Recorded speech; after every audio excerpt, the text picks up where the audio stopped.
So, another day, another vlog tayo guys.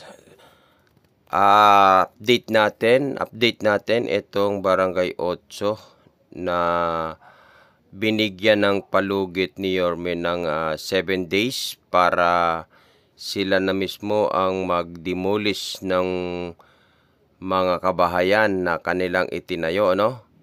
So, ito yung mga bahay na itinayo, na nagtayo ng kabahayan dito, yung mga barangay kagawad ng Barangay 8 na pinayagan naman ni Barangay Chairman at ang mga kasama po nila dito na nagtayo, yung mga barangay official din. So ayan guys, pinapakita ko sa inyo yung na-dismantle na nila na bahay, na demolish na po nila. Yan. So yan po guys, unti-unti na po nilang tinitibag yan, dinidemolish nila yan. Ayan. So may mga nagja-jackhammer po dyan at mga nagmamaso. Nasa pagkakabilang ko, nasa 6 na tao ang nagdi-demolish po dyan guys. So gustuhin ko mga pumasok sana doon sa dulo pa, ay hindi tayo makadaan guys, gawa ng merong nga pong nagmamaso doon at baka tamaan pa tayo, no? Kaya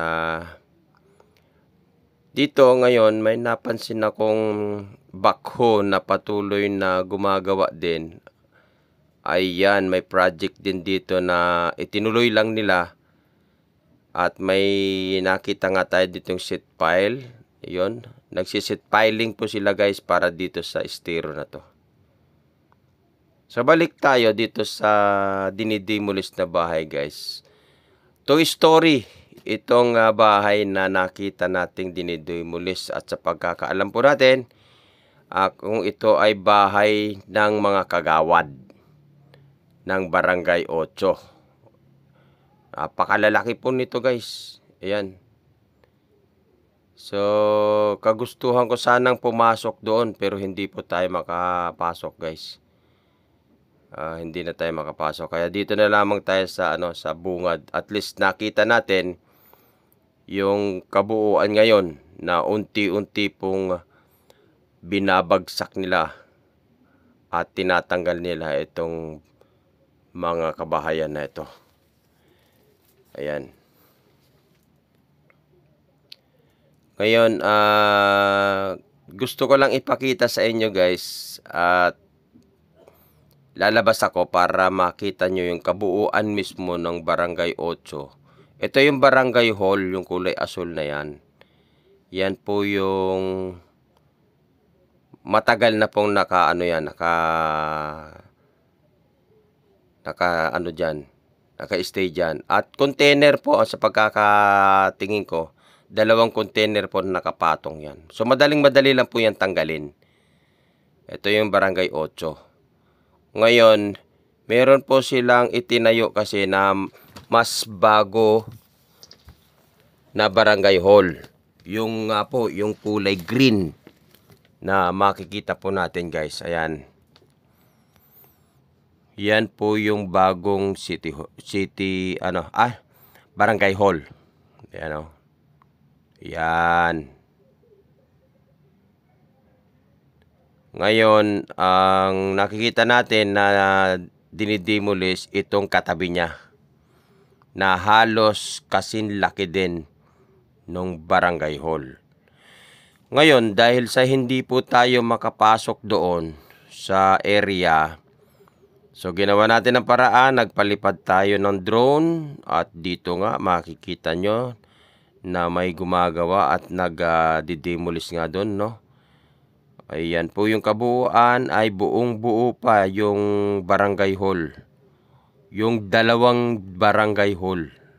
Yung kulay asul at yung kulay berde na yan.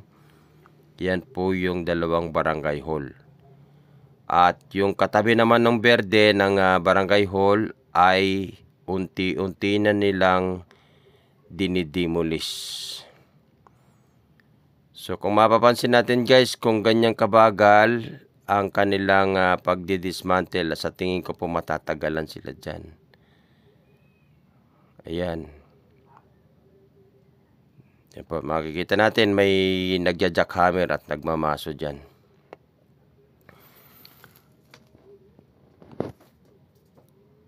So, pupuntahan naman natin doon mismo sa pinakadulo niya. So, yan po, yung pinakadulo po na yan, ang labas po niyan ay Moriones. Ayan, Moriones po yan. At kung makikita nyo guys, may yung mga konting kabahayan na yan. Yung maliliit po na yan ay itinatayo pa po nila yan. Nung dumating po yung demolition team, napigilan po sila. Ayan o, at may mga nakikita pa nga po natin yung pinanggalingan mismo ng bahay na dinemolis mismo ng mga demolition team mula sa engineering ng Manila. Ngayon, ayan naman, ipinapakita ko po sa inyo yung pathway na yan na ginawa pong parang pinaka-park po. Napakaganda po niyan guys, puro halaman. At yung kalsada po na yan, yan po yung Moriones. Ayan po yung harap mismo ng Tutuban Mall. Ayan, Tutuban Center. Ayan. Pinapakita po natin yan guys. At iikot natin yung drone para makita nyo yung kabuuan ng Ilaya Divisoria. Ayan. At ibalik natin doon mismo sa ating target, yung Barangay 8. Ayan po yung itsura niya guys. Ayan. Napakahaba po niyan guys. Ang haba po niyan. So may mga ano pa, may mga kabahayan pa po, hindi pa po siya na didemolish. So 7 days po ang palugit diyan. So yun nga, may pangilan-ngilan na sila ng dinidemolish. So start po yun nung Huwebes yung 7 days na yon. Ngayon, update na rin natin guys. Total nandito na tayo at medyo maganda-ganda yung panahon. Naikot naman ako dito sa, sabi nga ni Mayor, ginawa nilang parang tila baga sabungan itong Plaza de Pero. Ayan, kung makikita nyo guys, yung kulay, yan yung nasa gitna na yan na bilog. Yan po yung Plaza de Pero. So in-update na rin po natin guys kasi sa pagkakaalam po natin ay isa po yan din sa mga ipapa-demolish ni Mayor Isko. So ayan guys, tingnan na po natin sa itaas hanggat hindi pa po siya nadidemolish guys.